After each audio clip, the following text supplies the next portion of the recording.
అందరికి నమస్కారం. నేను మీ నాగార్జున. మన చుట్టూ ప్రతిరోజు ఎన్నో సమస్యలు మనకు కనిపిస్తూ ఉంటాయి. రోడ్లు బాగలేవని, హాస్పిటల్లో సౌకర్యాలు సరిగా లేవని, పాఠశాలలో వసతులు లేవని, హాస్టల్లో సమస్యలు ఎక్కువగా ఉన్నాయని, విధి దీపాలు వెలగట్లేదని, డ్రైనేజీ సమస్య ఎక్కువగా ఉన్నదని, తాగునీటి సమస్య ఎక్కువగా ఉందని, ఈ సమస్యలన్నిటితోటి ప్రజలు అనేక ఇబ్బందులు ఎదుర్కొంటా ఉంటున్నారు. ఇక్కడ మనం ఒక ప్రశ్న వేసుకోవాలి. మరి ఈ సమస్యలన్నిటికీ ప్రధాన కారణం ఎవరు?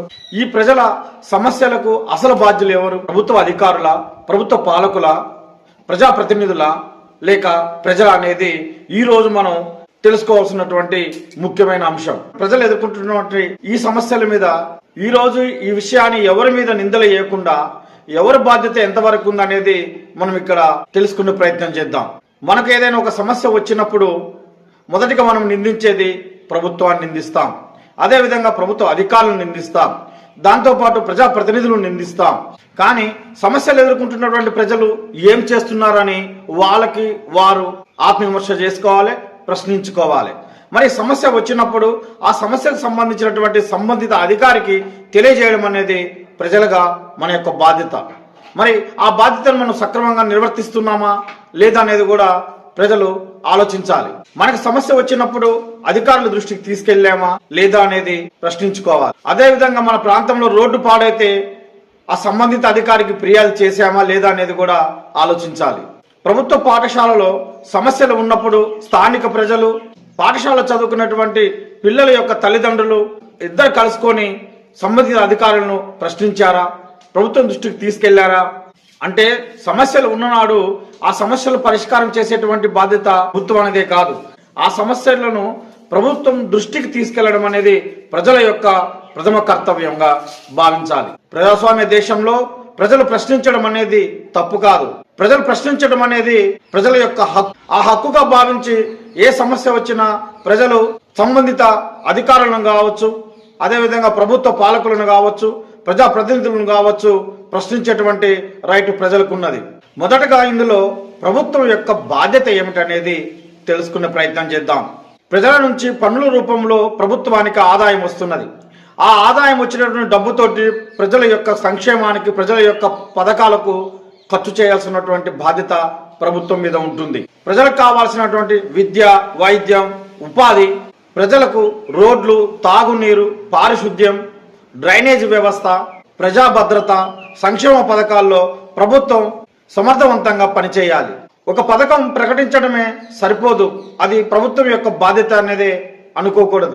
ఆ పథకాన్ని ప్రకటించిన తర్వాత ఆ పథకం ప్రజలకు చేరుతుందా లేదా, ప్రభుత్వ అధికారులు సరిగా పనిచేస్తున్నారా లేదా అనేది పర్యవేక్షణ చేయాల్సిన బాధ్యత కూడా పాలకుల యొక్క బాధ్యత. ప్రభుత్వం అంటే ఒక ముఖ్యమంత్రి మాత్రమే కాదు, మంత్రులు మాత్రమే కాదు, ప్రతి ఒక్క ప్రజాప్రతినిధి తమ బాధ్యతగా భావించాలి.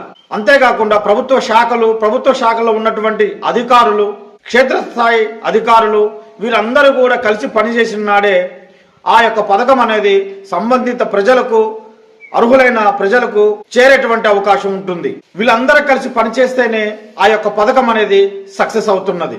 మిత్రులారా, ఛానల్ని సబ్స్క్రైబ్ చేయకుండా చూస్తున్నారు, తప్పకుండా ఛానల్ సబ్స్క్రైబ్ చేసి నాకు సపోర్ట్ చేస్తారని కోరుతున్నాను. అంతేకాకుండా వీడియోని స్కిప్ చేయకుండా పూర్తిగా చూసినప్పుడు మాత్రమే మనకు ఈ విషయం ఏందనేది మనకు అర్థమవుతుంది. మిత్రులారా, ఇక రెండో విషయానికి వచ్చినప్పుడు ప్రభుత్వ అధికారుల బాధ్యత ఏమిటి?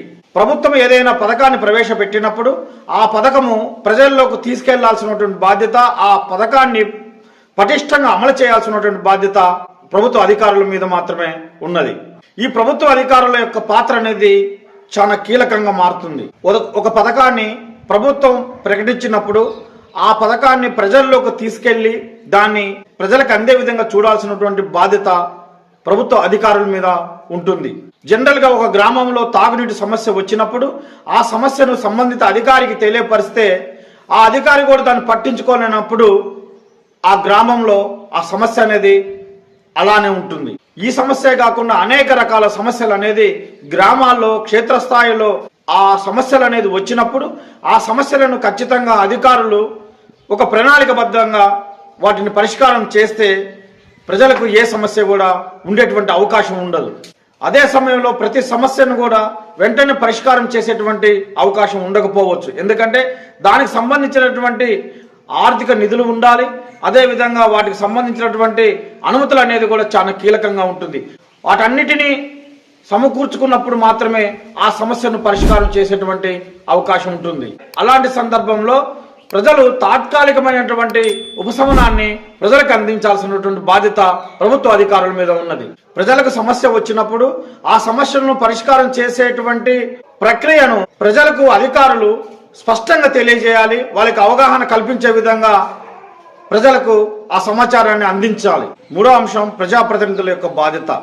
ప్రజాప్రతినిధులు ఎలక్షన్లో వాళ్ళు పోటీ చేసే సమయంలో ప్రజల వద్దకు వచ్చి వాగ్దానాలు ఇచ్చి వాళ్ళ ఓటుతోటి ప్రజాప్రతినిధులుగా అయిన తర్వాత ప్రజలకు ఇచ్చినటువంటి వాగ్దానాల ప్రకారం వాళ్ళ యొక్క సమస్యల పరిష్కారం కోసం పనిచేస్తానని ఇచ్చినటువంటి మాట కోసం ప్రజాప్రతినిధులు నిత్యం ప్రజల మధ్య ఉండి వాళ్ళ యొక్క సమస్యలను తెలుసుకొని వాళ్ళ సమస్యల పరిష్కారం చేసే విధంగా ప్రజాప్రతినిధులు చేయాల్సినటువంటి ప్రధానమైనటువంటి బాధ్యత. ప్రజాప్రతినిధులు ప్రజలకి ప్రభుత్వ పథకాలు అందుతున్నాయా లేదా, వాళ్ళు ఎటువంటి రకమైనటువంటి సమస్యల్లో ఉంటున్నారు, వాళ్ళ యొక్క సమస్యలు పరిష్కారం అవుతున్నాయా లేదా, వాళ్ళు ఇంకా ఏ సమస్యలు ఎదుర్కొంటున్నారు అనేది తెలుసుకొని వాళ్ళ యొక్క సమస్యలు పరిష్కారం చేయడం కోసం పనిచేయాల్సినటువంటి ప్రథమ కర్తవ్యము ప్రజాప్రతినిధులది. ప్రజలు కూడా ఒక ప్రశ్న వేసుకోవాలి. ఎలక్షన్ టైంలో ప్రజలు డబ్బుకు అదేవిధంగా మద్యానికి ఆకర్షితులై ఓటు వేసినప్పుడు మనము కూడా ఆ యొక్క ప్రజాప్రతినిధుల్ని ధైర్యంగా అడిగేటువంటి పరిస్థితి ఉండదు. కాబట్టి మిత్రులారా, ప్రతి 5 సంవత్సరాలకు ఒకసారి ఎలక్షన్లు వస్తుంటాయి. ఆ ఎలక్షన్లు వచ్చిన దాకా నువ్వు మొదటగానే మద్యానికి అదేవిధంగా డబ్బుకు అమ్ముడుపోయినప్పుడు నువ్వు మంచివాడిని ఎన్నుకోవాలంటే ఇంకొక 5 సంవత్సరాలు పడుతుంది. అంటే ఆ 5 సంవత్సరాల వరకు నువ్వు నిత్యం బాధలతోటి ఇబ్బందులతోటి బ్రతకాల్సినటువంటి పరిస్థితి ఏర్పడుతుంది. అందుకనే ప్రజలు ఆలోచించాలి. ఏ నాయకుడు మనకు పనిచేస్తాడు, ఏ నాయకుడు మన కోసం కష్టపడతాడు, ఏ నాయకుడు మనకు అండగా ఉంటాడు సమస్య వచ్చినప్పుడు అనేది కూడా ప్రజలు దృష్టిలో పెట్టుకొని ఆ రకంగా ఓటేయాల్సినటువంటి బాధ్యత ప్రజలపై ఉన్నది. ప్రజల యొక్క సమస్యల విషయంలో ప్రజల యొక్క బాధ్యత ఉందా లేదనేది కూడా మనం తెలుసుకోవాల్సినటువంటి విషయం. అంటే ఈ సందర్భంలో ప్రజల యొక్క బాధ్యత అనేది ఖచ్చితంగా ఉండాలి. ప్రజలు ఏ ప్రభుత్వం మన కోసం పనిచేస్తుంది, ఎటువంటి ప్రజాప్రతినిధి మన కోసం పనిచేస్తాడు, మనకు ఏ సమస్యలు వచ్చినప్పుడు ఆ సమస్యల పరిష్కారం కోసం మనం ఏ విధంగా వాటిని పరిష్కారం చేసుకోవాలి, ఏ ప్రజాప్రతినిధి ప్రజలకు జవాబుదారీగా ఉంటాడు అనే అంశాలన్నీ కూడా ప్రజలు అవగతం చేసుకోవాలి.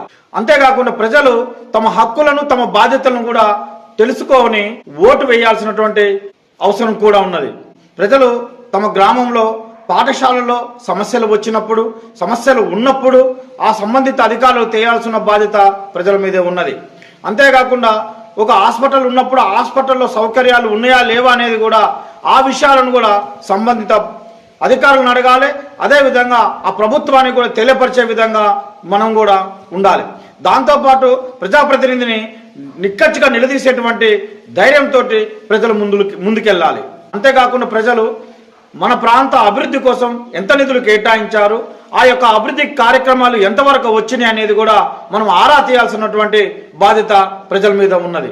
ప్రభుత్వం ప్రకటించినటువంటి సంక్షేమ పథకాలు ప్రజలందరికీ అందుతున్నాయా లేదా, అవి అందుతున్నాయంటే అర్హులకు అందుతున్నాయా లేదా అనేది కూడా ప్రజలు తెలుసుకోవాల్సినటువంటి అవసరం ఉన్నది. ప్రశ్నించే ప్రజలు ఉన్న చోట మాత్రమే ప్రభుత్వ అధికారులు కానీ ప్రజాప్రతినిధులు కానీ జవాబుదారీతనంతో పనిచేస్తారు. అప్పుడు మాత్రమే ప్రజల యొక్క సమస్యలు పరిష్కారమయ్యే దిశగా అడుగులు పడతాయి. ప్రజల సమస్యల పరిష్కారం కాకపోవడానికి మరొక కారణం ఏంటంటే అవినీతి, నిర్లక్ష్యం, రాజకీయం. ప్రజల సౌకర్యాల కోసం కేటాయించినటువంటి నిధులతోటి ఒక రోడ్డు వేసారు అనుకుందాం. ఆ రోడ్డు నిర్మాణానికి నిధులు కేటాయించినప్పుడు ఆ రోడ్డును నాణ్యతగా రోడ్డు నిర్మాణం చేస్తున్నారా లేదా అనేది కూడా ప్రజలు దగ్గరుండి చూసుకోవాల్సినటువంటి బాధ్యత ప్రజల మీద ఉన్నది. ఎందుకంటే అది ఆ రోడ్డు 3 నెలలకో 6 నెలలకో రోడ్డు పాడైతే మరలా దాన్ని వేయాలనంటే ప్రజాధనము వృధా అవుతుంది. కాబట్టి ప్రజలు కూడా దాన్ని నిలదీసేటువంటి పద్ధతిలో ఉండాలి. ఇలాంటి పరిస్థితులలో పారదర్శకత, ప్రశ్నించే తత్వం, పర్యవేక్షణ ప్రజాస్వామ్య సంస్కృతికి అవసరం. ఎవరిపైనా సరే ఆధారాలు లేకుండా నీతి ఆరోపణలు చేయడం అనేది సరైన పద్ధతి కాదు. సరైన ఆధారాలు ఉన్నప్పుడు ఆ అధికారులు నిలదీయాలి. ఇటువంటి ఇబ్బందులు వచ్చినప్పుడు ప్రజలు ఖచ్చితంగా బాధ్యతాయుతంగా ప్రశ్నించాలి. మరి అసలు బాధ్యులు ఎవరు?